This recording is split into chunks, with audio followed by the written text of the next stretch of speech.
So I want to excel at my inshore light game. So this is going to be it. This is the reel I chose. It's a 3000 size. Yeah, I think I already wanted a 2500, but the 3000 is basically same, just a deeper spool, so it holds more line. And again, I'm going to use my 11-foot, 11-foot Presso. Ooh, it looks good and feels good, doesn't it? Ever since I did that video on it, it's been a bottleneck out there. You just can't get them anymore. So just remember that when you're looking around for a reel, this one here is one I would recommend. There's a lot of reels out there, but I kind of like to be a purist. I got a Daiwa reel, so it's going to go on a Daiwa rod. So just remember, just a few things here. LT means light and tough, all right? It's a very good thing to remember. And usually that goes for 6.2 to 1 gear ratios. So, which is it's fast. It's probably one of the fastest you can use right now. And it's good for clear water to estuary areas. I went with a 5.2 to 1, which will still suffice. So I was looking, basically for a 2500, 3000 type of reel for these estuary areas. I wanted to give it a try. And I wanted to use a Daiwa over a Shimano or a Kuma because I'm just trying to get into Daiwas. And the fact that I was very disappointed in the Fuego that it broke apart. But the company took care of me. I sent it back and they asked me, "You want a new one?" But they took care of me. And you got to remember, these have air drive rotors that help dry out the excess moisture. So that's kind of cool in itself. So I prefer the T-bar handles over the skinny Septons, as you notice here. To me, that's a big one. This is really a good looking reel for as inexpensive as it was. It was, I think, like $50 something. It's these 2500, 3000s are virtually the same, except the 3000 here has a deeper spool. It's going to hold more line. This is good for inshore areas as well as estuary. And mine will be mostly estuary. I try to keep my price under $100 because it's that water usage, right? You don't know what's going to happen. So that's my thinking of getting this size of a reel. Plus, it's going to be no arm fatigue for all day long with such a beautiful light reel with a light rod. So I basically stuck with one I wanted, 2500, 3000. And I think I'm going to go more for the 3000s because they hold a little bit more lineage. So my choices, I want to stick with Daiwa because they're known to be light. Same as Shimano's, right? So I got a Legalis, Regal, Exceller, Fuego. Fuego was the one that broke down. I already had the Legalis, so I knew what that was about. The Regal, it's the cheapest of the lot. I think I'll get one of those just to kind of take a look at it. Remember this one thing. If you're gonna be like me, be a cheap ass and go out and get something less expensive, even though it's a good reel, just less expensive. Just remember that any spinning reel, that even if it's really top-notch quality, if it has an anti-reverse switch, water's going to get into there. See that? Now you flick it, goes either way, right? No matter what, that's an open port for water to get in. No matter what the manufacturer tells you, that's always a bad thing. So just kind of keep that in mind.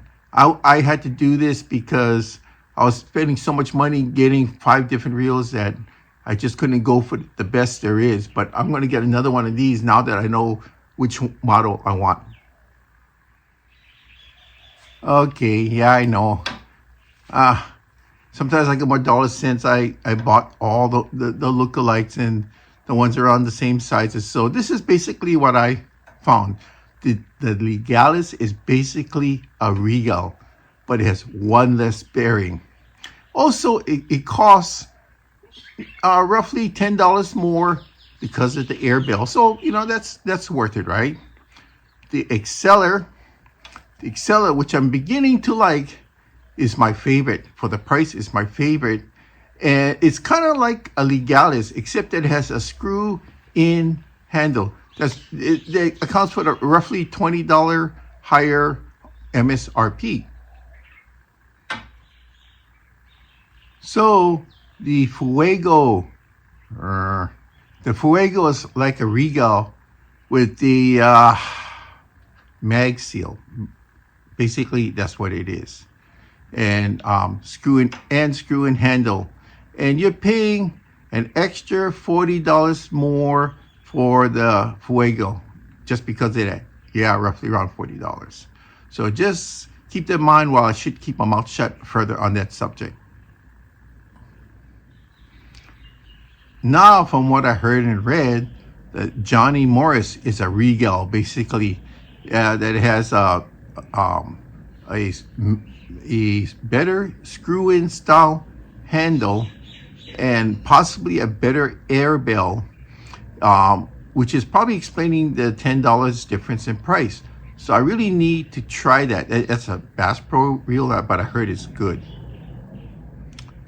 So, to me, what does the smart money say? What should I do if I'm going for lighter game, like lighter inshore, ocean areas to freshwater? The Daiwa Regal is really a good purchase for the money. So I would say that out of that series of the smaller to medium Daiwas, I'm not going to say much more about the Fuego. I think I said enough about it. For me, I'm going to stay away from the Fuegos. They wanted to send me another one. I asked for another one instead. The Regal is roughly 50 to 60% less than the Regal, basically due because of the screw-in handle and seal design. But there's also a problem with putting line on to the Fuego. I don't think the shims on it are the correct width, because even with me with a machine, I put it on the machine. When I bring the line back out in the field, it differs. So I think that's going to be a problem. And I'm not the only person that figured it out. Other people have figured that out as well. And another thing, the Legalis and the Exceller have air bells. Possibly the Johnny Morris, but you know what? I keep hearing good things about the Johnny Morris. I might have to try one of those. It is true, though, the Fuego does have a mag seal, but it's mostly for the main shaft. So, you know, what can I say, right? Also, the line lay is uneven on them. I don't know why that is. It's one of the few that I've done that it tends to bunch up on the bottom. I redid the shim lay, and it seemed to kind of solve the problem. So you just have to play around with that, okay? So that's my report on using this beautiful reel on my new setup. This is going to be my new inshore setup, just for fun. You know, I'm not going to tackle anything big with it. I mean, if I catch something big, even though it's a ultralight rig, it's 11 feet long. The rod is 11 feet long, so it should tire out the fish.